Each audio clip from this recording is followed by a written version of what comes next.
It's a harsh reality, but some people in our lives take pleasure in causing harm and chaos. Think about it. You could be sharing moments, trusting someone, only to discover they are the very source of your turmoil. Today, we dive deep into a topic that's as fascinating as it is frightening, recognizing the signs you're dealing with an evil person. Whether it's a colleague, a friend, or even a family member, these individuals can be masters of deception, hiding their true nature behind charm and charisma. Today, we're not just exploring this dark side of human behavior out of curiosity. Understanding these signs can be life-changing. The Zen's teachings believed in the power of perception and the importance of living a life guided by reason and virtue. By identifying and understanding these toxic traits, we can protect our peace of mind and cultivate healthier relationships, staying true to the Zen principles of wisdom and self-control. Stay with us as we uncover 5 telltale signs of an evil person. By the end of this video, you'll not only be better equipped to spot these behaviors, but also learn practical ways to safeguard your mental health and well-being. And if you love wisdom teachings, a simple free favor I'll ask from you is to hit the like button. And also, don't skip any part of this discussion. You won't want to miss our special bonus section where I'll share an effective strategy for setting firm boundaries with these individuals. Let's embark on this journey of self-awareness and resilience together. When we talk about people who seem charming and charismatic at first, it's important to remember that appearances can be deceiving. These individuals often have a way of lighting up a room, making everyone around them feel special and valued. They know exactly what to say to make you feel like you've just made a new best friend. At first glance, they seem like the perfect person, witty, engaging, and seemingly interested in your life. It's easy to get swept up in their charm, thinking you found someone truly special. However, Buddhism teaches us to look beyond the surface and seek the truth through rational thought and observation. Over time, you might start to notice little cracks in their facade. Maybe they always need to be the center of attention, overshadowing others in social settings. They might talk over you, interrupt you, or even subtly put you down in front of others. These aren't just quirks or signs of an extroverted personality. They're red flags. The Zen's wisdom would advise us to observe these behaviors with a clear mind, unclouded by the initial excitement of their charisma. Imagine being at a party where this person is the life of the event, telling jokes and captivating the crowd.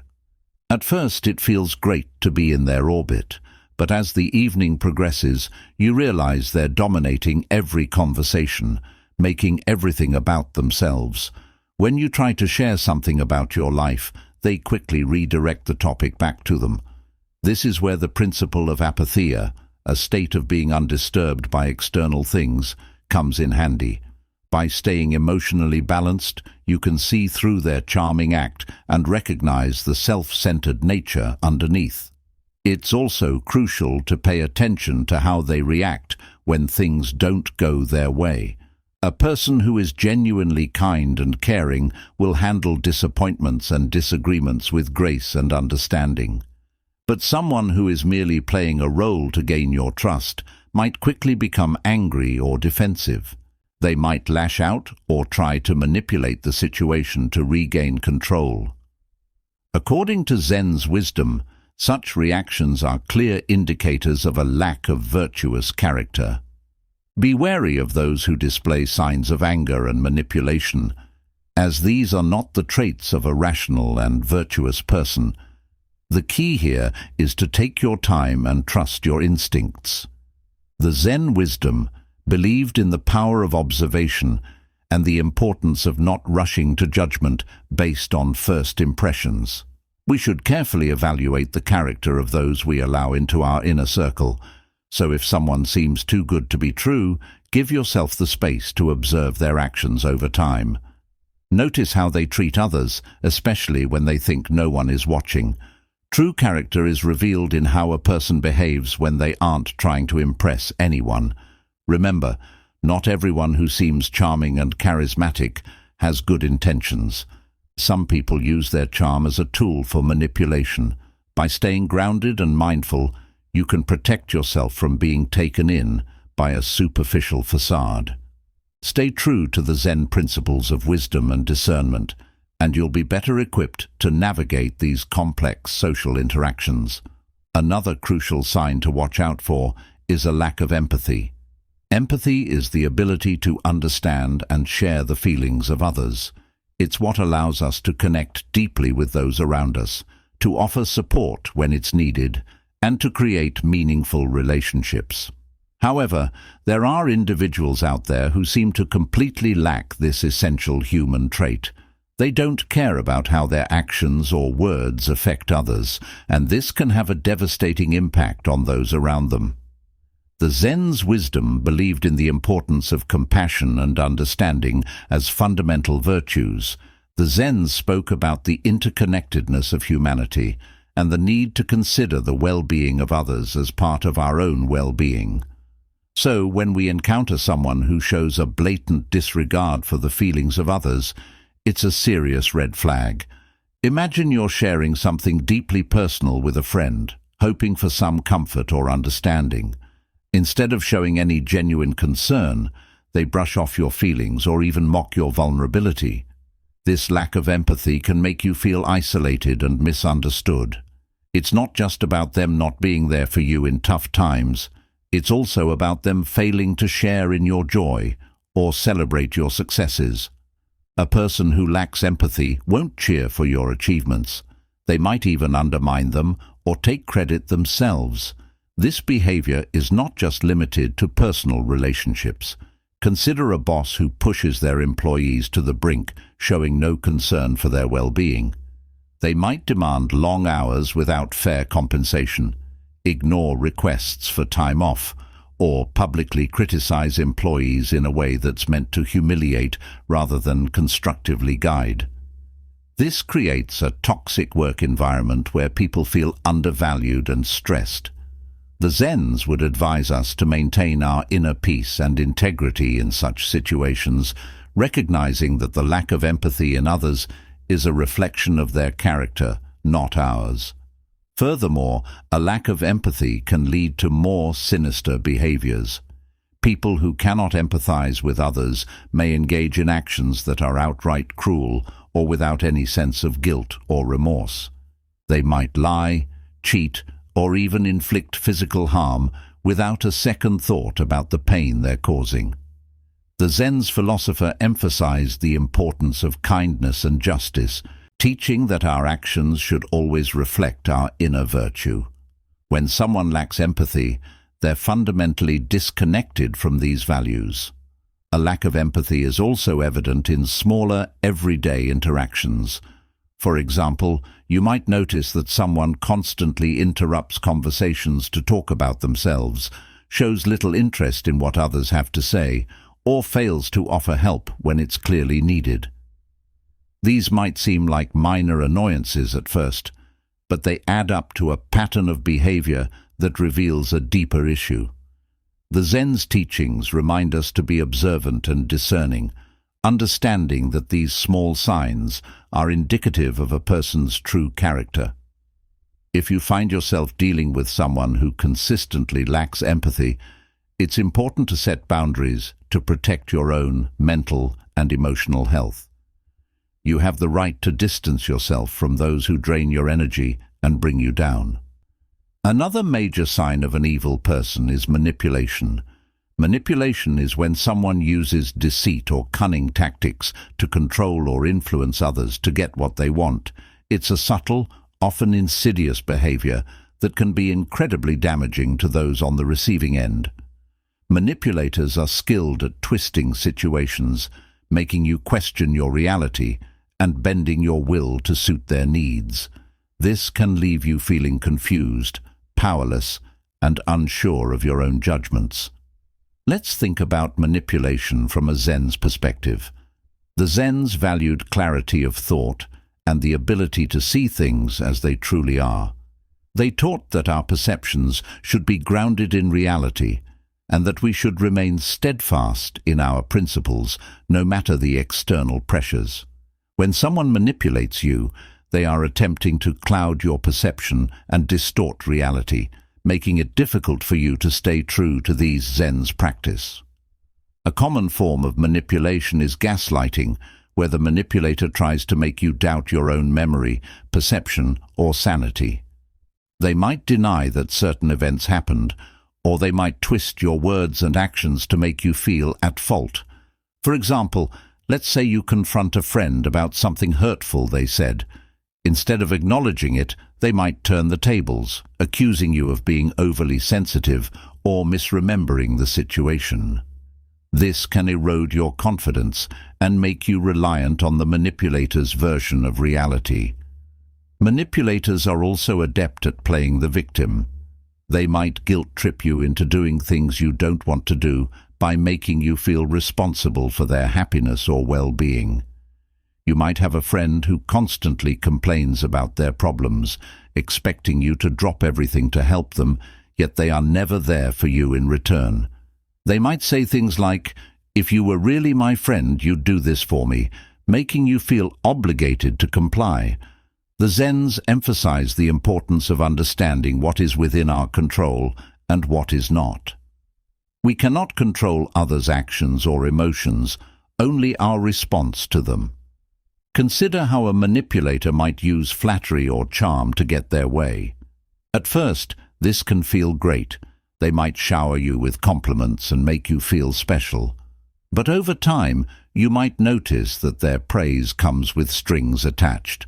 They might compliment you when they want something from you or when they need you to do something for them. This can make you feel like you owe them or that you need to live up to their expectations to maintain their approval. The Zens would remind us that true virtue and self-worth come from within, not from the fleeting approval of others. Manipulation can also take the form of isolation. A manipulative person might try to cut you off from your friends and family, making you more dependent on them. They might say things like, "Your friends don't really care about you," or "Your family doesn't understand you like I do." This tactic makes it easier for them to control you because you become more reliant on them for support and validation. The Zens believed in maintaining strong, supportive relationships with others, recognizing that we are social beings who thrive in community. Isolation goes against these principles as it weakens our support network and makes us more vulnerable to manipulation. Financial manipulation is another tactic used by evil people. They might borrow money and never repay it, or they might control your finances to limit your independence. For instance, and assess the situation objectively. Are they consistently prioritizing their needs over yours? Do they make you feel guilty or unsure of yourself? Are they trying to control aspects of your life or isolate you from others? It's important to set firm boundaries with manipulators and stand your ground. Communicate clearly and assertively about what you will and will not tolerate. Remember, you have the right to your own thoughts, feelings, and actions. The Zen's teachings reminds us that while we cannot control how others behave, we can control how we respond. By maintaining our inner strength and clarity, we can protect ourselves from the harmful effects of manipulation and stay true to our values. One of the most glaring signs of an evil person is controlling behavior. This goes beyond mere preferences or quirks. It's about someone who seeks to dominate every aspect of your life, leaving little room for your own autonomy and decisions. Controlling individuals often disguise their behavior as concern or care, but underneath, it's about power and control. The Zens who valued personal freedom and self-control would see this behavior as fundamentally opposed to living a virtuous life. Controlling behavior can manifest in many ways. For instance, you might have a friend who insists on always choosing where you go and what you do together. While it might seem harmless at first, over time you start to realize that your preferences and opinions are consistently ignored or overwritten.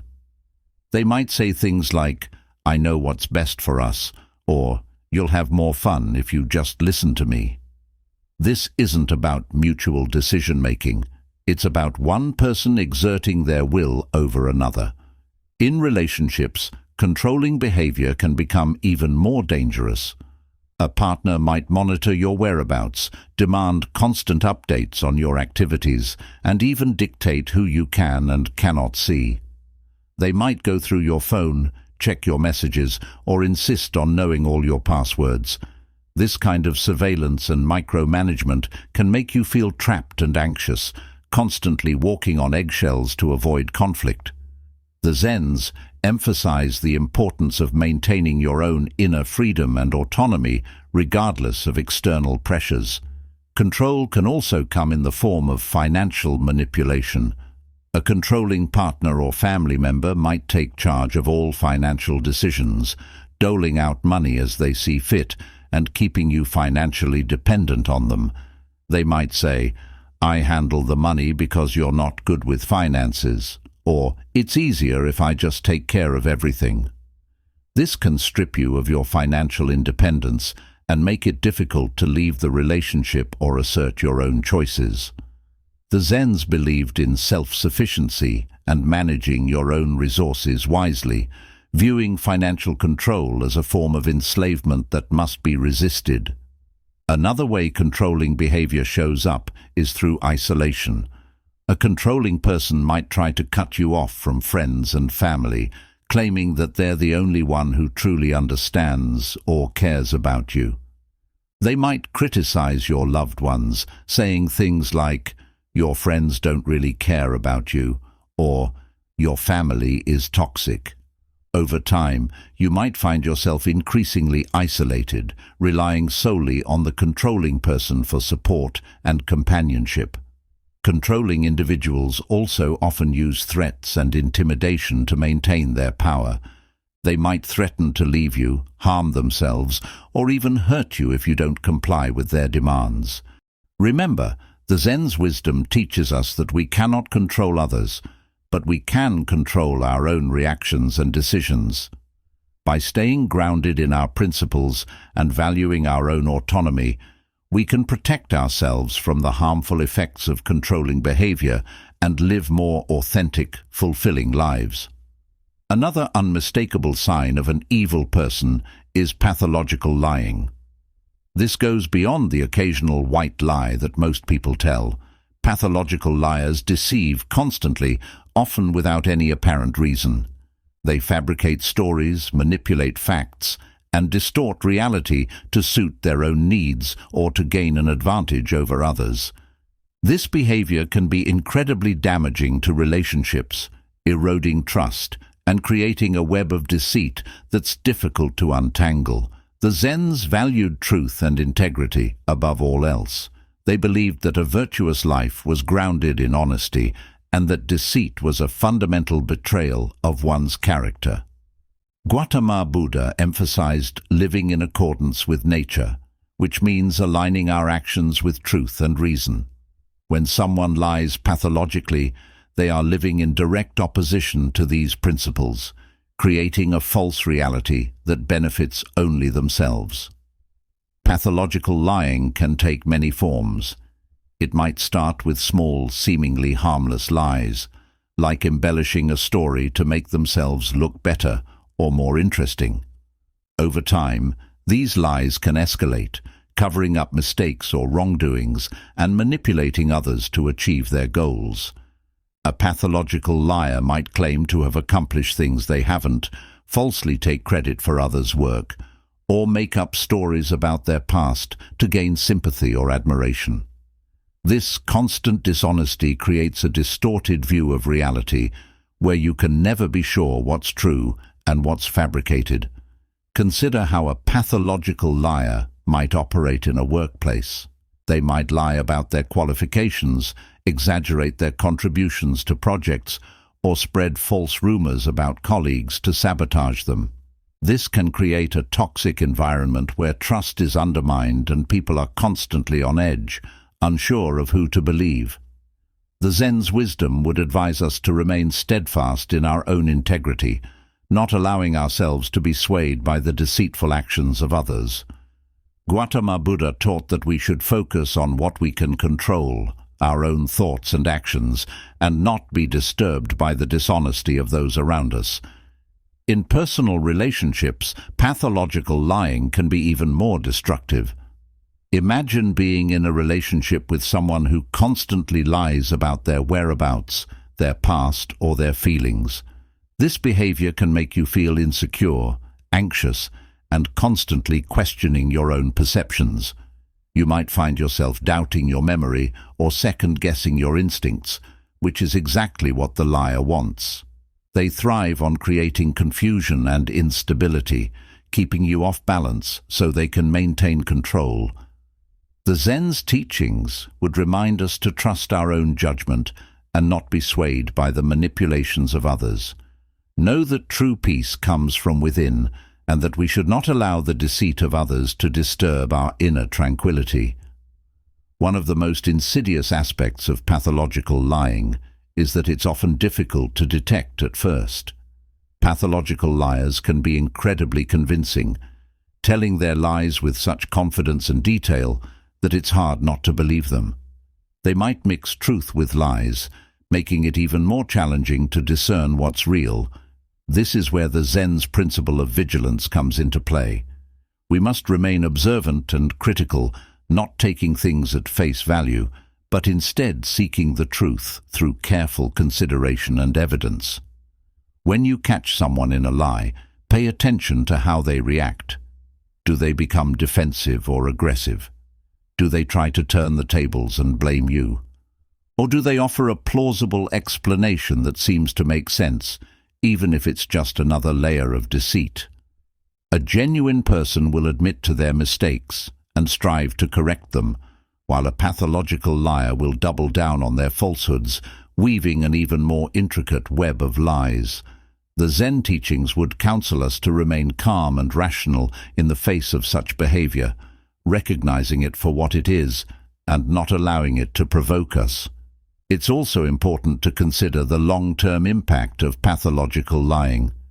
Over time, it can erode the very foundation of trust that any relationship is built upon. Once trust is broken, it's incredibly difficult to rebuild. You might find yourself constantly suspicious, always wondering if you're being lied to again. This can lead to a toxic cycle of mistrust and resentment. The Zen's practice believed in the importance of building strong, honest relationships based on mutual respect and understanding. When dealing with a pathological liar, you must decide whether it's worth trying to rebuild that trust or whether it's healthier to distance yourself from their toxic influence. If you find yourself entangled with a pathological liar, it's crucial to set firm boundaries and protect your own mental and emotional well-being. The Zens would advise us to remain true to our own values and principles, not allowing ourselves to be dragged down by the deceit of others. Be clear about what you will and will not tolerate, and don't be afraid to walk away from a relationship or situation that is built on lies. Remember, your peace of mind and integrity are more important than maintaining a connection with someone who consistently deceives you.